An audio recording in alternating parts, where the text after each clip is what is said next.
Hello, what is up guys? I'm here today, back with another Black Desert video. In today's video, we're going to be taking a look at the most recent patch that came to Black Desert on December 6th of 2023, going over all the events, as well as major changes to the patch, that way you don't miss a thing. This week's patch does bring a cool few events, as well as a couple of nice tweaks to the game, so yeah, quickly before we get into it, if you're new to the channel, the Black Desert, or you've been watching videos on the channel and still have not subscribed yet, please consider it. Helps to grow my channel, you stay up to date with new content, and we both win, and without further ado, let's get into it and start off with the events like we do every single week.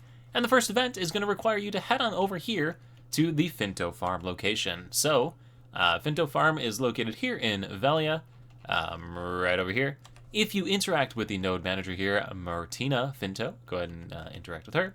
Click on the chat option, you're going to see the Discover Finto Farm Warehouse. After discovering that, you can go to the node management menu, set up the node by connecting this node if you haven't already, which will be over here on the left, and then you'll now see a Finto Farm Warehouse node right here. You can select that and invest 1 contribution point into it, and assign one of your workers that's hanging out over here in Velia to go and try and harvest up these boxes. So these boxes have a bunch of cool things. They'll get sent over to your Velia storage, and you can open them up at your leisure whenever you feel like it. Now the next event is a pretty quick one, just for logging in for 30, 60, and 90 minutes. You're going to receive some bonus items. With the peak one coming at 90 minutes, you'll get Someone's Sack. Someone should have done a better job with coming up that event item. Either way, if you've ever wondered what's inside of Someone's Sack, you will see we got Advice of Alex, some other stuff in here, just generally nice stuff, so make sure to log in to get a hold of Someone's Sack. Next up, we have a YAR tournament, so those of you that enjoy the card game in Black Desert, you can now play the card game in a tournament function. So if you're interested in signing up, there's an entry form, register into it, there's different times, prizes, all sorts of cool stuff.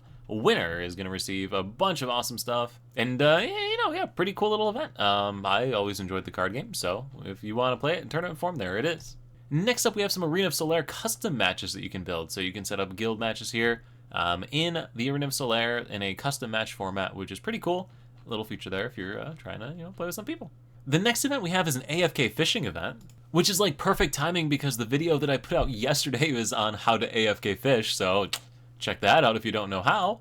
But AFK fishing for the Gizzard Shad, or Gizzard Shad, I can't pronounce that. Anyway, fish harvestable over here in Velia, Heidel, Altanova, Valencia City, Duvenkroon, and Grana. So these are the fishing locations. If you want to see them, just go ahead and pause and kind of pick out the region up above from where you need to go. But AFK fishing in these locations, Gizzard Shad will spawn, and they're just generally pretty cool.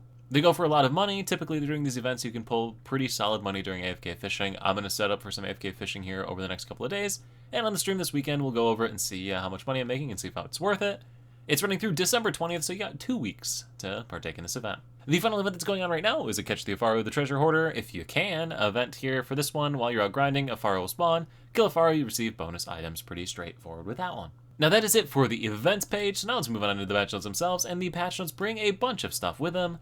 First things first, we have a new server, the Arsha Anonymous server. If you go to the escape key, change server section up here, you will see right over here, Arsha Anonymous. So the Arsha Anonymous server is basically your hardcore Black Desert PvP server. You got no names, you got no information, no platoons, none of that sort of stuff out there. You're just out there on your own in the darkness of PvP land. So if that's into your something you're into, feel free to check it out.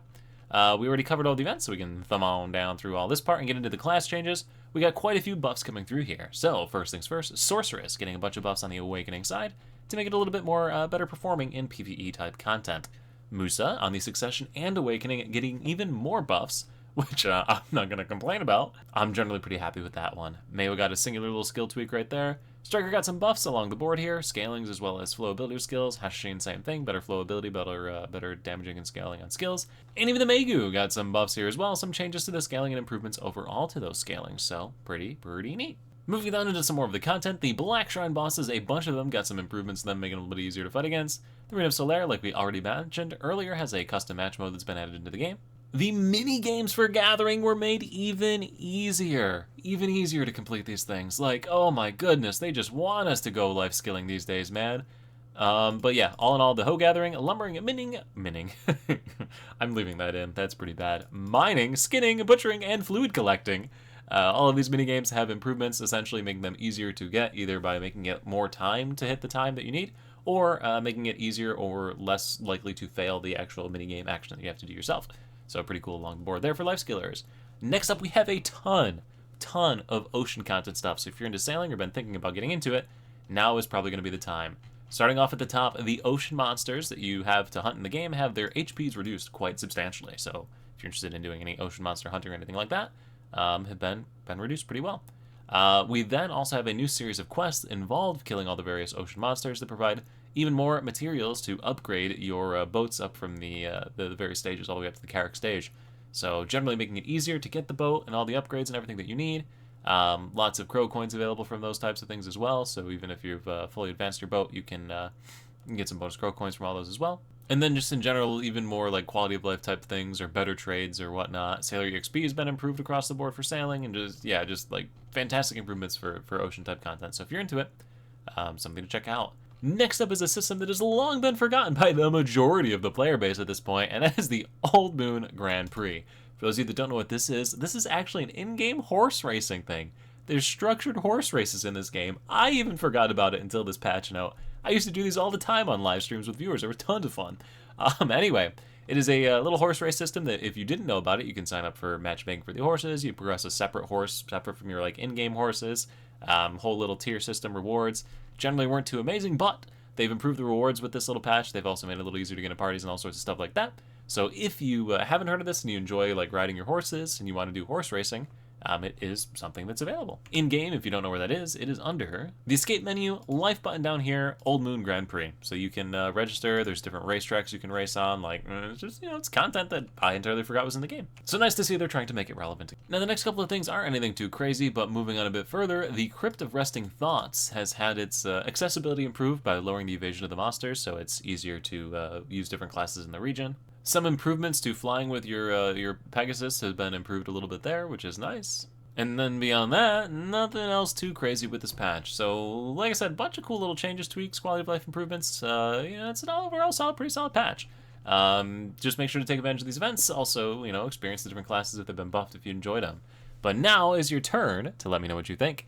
Down in the comments below, let me know what you think of patch, anything you're excited for. Looking forward to the Calpheon Ball coming up here in a couple of weeks, or about a week now at this point. Time flies. But yeah, just let me know what you think down below. And anyway, guys, thank you all so much for watching. I look forward to seeing you in the next YouTube video, the next Twitch live stream, or wherever I happen to see you. Peace.